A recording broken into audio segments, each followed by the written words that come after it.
ఉగ్రవాదులు టార్గెట్ చేసి హిందువులను చంపారు. ఇది సత్యం అంతే. వాళ్ళు అన్న మాట నాతో ఏంటంటే, మధుసూదన్ గారి భార్య, ఇఫ్ ఆమె ముస్లిం నన్ను స్పేర్ చేసేవాళ్ళు సార్. మేము చేసింది పాపం, బీయింగ్ హిందూ పుట్టడమా మేము చేసింది? కనీసం మా చేతుల్లో ఆయుధాలు కూడా లేవే, మేము సైనికులం కూడా కాదే. మేము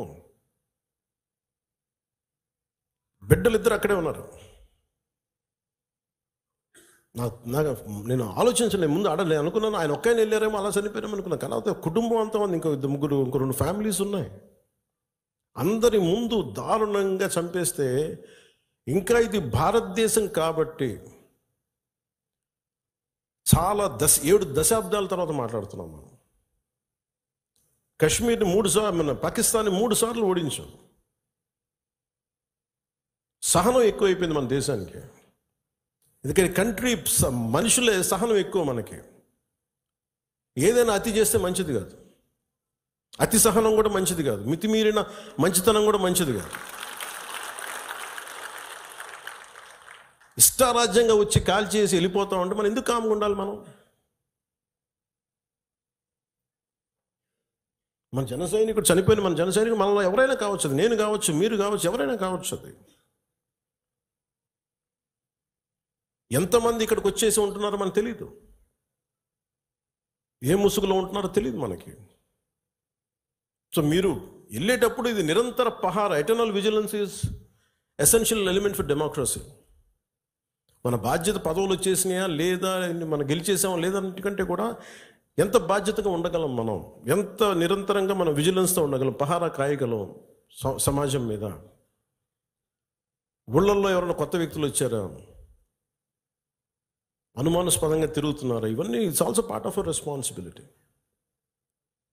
సో నాకు ఇది 3 సార్లు యుద్ధం ఓడిపోయిన తర్వాత మన మంచితనం ఇంకా అర్థం చేసుకుంటే ఇలాగ వచ్చి ఇళ్లలోకి వచ్చి చంపుతారు. షికార్కి వెళ్తే, సరదాకి వెళ్తే చంపేస్తారు. దీనికి మటుకు చాలా బలమైన స్టాండ్ తీసుకోవాలి. అందుకే నాయకులందరికీ కూడా, జన సైనికులందరికీ కూడా, వీరమలందరికీ కూడా ఇది ధైర్యంతో కూడుకున్న పని. ఉగ్రవాదులను ఎదుర్కోవడం అంటే ధైర్యంతో కూడుకున్న పని. Though we are a regional party, we didn't expand as on now. We confined only to state, AP, maybe కొంత తెలంగాణ. కానీ మన ఆలోచన విధానం జాతీయవాదం. ఇది మీరు బలంగా ఉండగలిగితేనే రేపొద్దున యుద్ధ పరిస్థితులు రావచ్చు, రాకపోవచ్చు, నాకు తెలియదు యాజ్ ఆన్ టుడే. బట్ కొన్ని 7 అంశాల మీద నిర్ణయాలు తీసుకున్నారు. ముందు వాటర్ ఆపారు. అంటే కొంతమంది మాట్లాడుతారు, కొంతమంది లీడర్స్, ఎంత లౌకికవాదం, ఎంత సెక్యులరిజం అంటే అందరికీ, ఎంత సెక్యులరిజం అయిపోయిందంటే అందరికీ. నేను అనేది, మన కంట్రీ స్లోగనే సత్యమేవ జయతే. Unlike America, in God we trust అంట. 3 కోట్ల దేవతలు ఉన్న దేశాలలో మన సత్యాన్ని నమ్ముతాం, కానీ మన అమెరికాలాగా ఇన్ గాడ్ వి ట్రస్ట్ ఒక దేవుడిని పెట్టలేదు మన దేశంలో. We are beyond religion, we are beyond God. Truth is eternal. సత్యం అంటే ఏంటి? ఒక తప్పుని తప్పుగా చెప్పడం, ఒప్పుని ఒప్పుగా చెప్పడం. If I make a mistake, I'll say admitted it's a mistake. Constant కరెక్షన్లో ఉండాలి. ఎటర్నల్ ట్రూత్ అది. అలా కాకుండా ఇంత 26 మంది చనిపోతే, మత ప్రాతిపాదికని చంపినా కానీ మన సెక్యులర్ వాదులు, సో కాల్డ్ సూడో సెక్యులరిస్ట్, వాళ్ళు ఏం మాట్లాడుతున్నారు? మతవాడికి చంపలేదంటారు. చనిపోయిన మధుసూదన్ గారి భార్య, అందరూ వాళ్ళు అబద్ధాలు చెప్తారు. వాళ్ళు పాకిస్తాన్ని ప్రేమిస్తూ ఉంటారు. వీళ్ళందరూ ఇక్కడ భారతదేశంలో కూర్చొని మీరు పాకిస్తాన్ని ప్రేమిస్తుంటారు. మొన్న కొంతమంది నాయకులు డిబేట్లో మాట్లాడుతుంటే చూస్తున్నాను. మీరు పాకిస్తాన్ అంత ప్రేమిస్తే దయచేసి పాకిస్తాన్కి వెళ్ళిపోండి, ఇక్కడ ఎందుకు?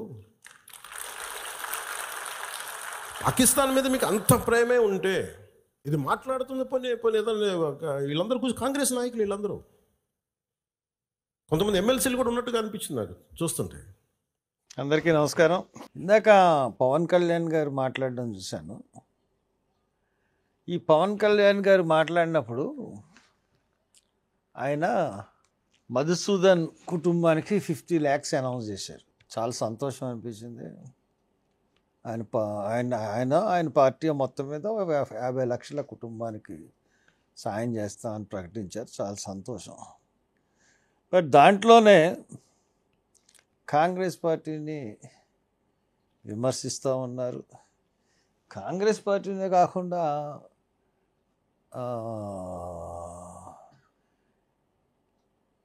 అసలు మీరందరూ కూడా దేశం నుంచి వెళ్ళిపోండి అని అంటున్నారు. పాకిస్తాన్ని ప్రేమించే వాళ్ళు ఎవరన్నా ఉంటే, పాకిస్తాన్ అనుకూలంగా మాట్లాడేవాళ్ళు ఉంటే వెళ్ళిపోమంటున్నారు.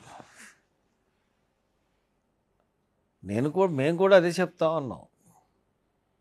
మనం పర్టికులర్గా మళ్ళీ అనిపించి కాంగ్రెస్ వాళ్ళు ఇది అంటున్నారు, కాంగ్రెస్ వాళ్ళు కొంత పాక్ని సమర్థిస్తున్నారన్నట్టుగా మాట్లాడారు. ఆయన చాలా పొరపాటు. పవన్ కళ్యాణ్ గారు, మీకు ఎంత దేశభక్తి ఉందో మా అందరికీ అంతకన్నా ఎక్కువ దేశభక్తి ఉంది. మేము దేశాన్ని ప్రేమిస్తాం అందరం కూడా. ఇప్పుడు పెహల్గాంలో ఒక ఉగ్రత దాడి అయిన వెంటనే prime minister and home minister ఇమీడియట్గా వెళ్ళాల్సిన అవసరం ఉంది, వెళ్ళారు. ద థర్డ్ పర్సన్ ఎవరు వెళ్ళారంటే అక్కడికి రాహుల్ గాంధీ వెళ్ళాడు. అదే రోజున భారత్ సమ్మిట్ అని హైదరాబాద్లో ఒక ఇంటర్నేషనల్ ప్రోగ్రాం ఉంది.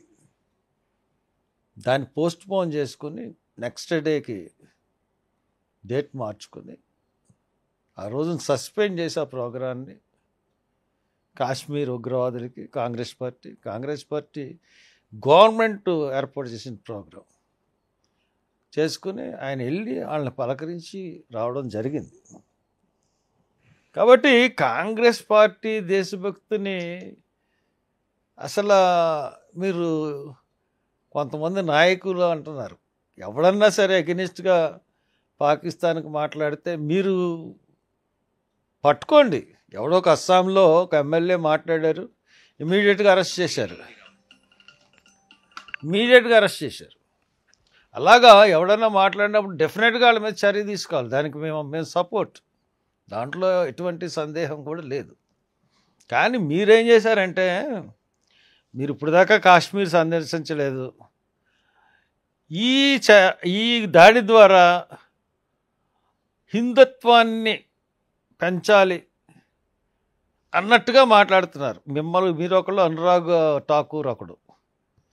మీ ఇద్దరు స్టేట్మెంట్లు చూశాను. ఎందుకంటే హిందుత్వాన్ని పెంచాలి అన్న రీతిలో మాట్లాడుతూ ఉన్నారు.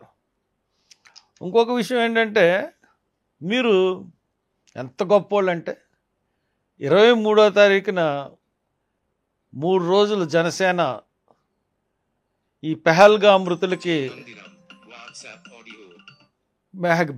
మృతులందరికీ కూడా 3 రోజులు సంతాప దినాలని చెప్పేసి మీరే ప్రకటించారు. 23, 24, 25 మన పార్టీ జెండాన్ని దించుంచండి అని కూడా మీరు ప్రకటించారు. కానీ 25న మీరు పిఠాపురంలో శంకుస్థాపనలు చేశారు, కుట్టు మిషన్లు పంచారు, ఎన్నోటికి ఓపెనింగ్లు చేశారు, బోల్డ్ అభివృద్ధి కార్యక్రమాలు చేశారు. అంటే మరి మీకు దేశభక్తి ఉందా? పహల్గాం వీరుల పట్ల ఏమన్నా నిజమైన ప్రేమ ఉందా? ఆర్భాటమేనా? మనసులో ఏం లేదా మీకు? మీరు సంతాప దినాలను ప్రకటించి మీరే పార్టీ నాయకుడయ్యి ఎలా ఉల్లంఘించారండి? సినిమా డేట్లు సరిపోవనా? కాబట్టి మీరు మాట్లాడుతున్నట్టు కాంగ్రెస్ నాయకుల గురించి అని మాట్లాడకండి.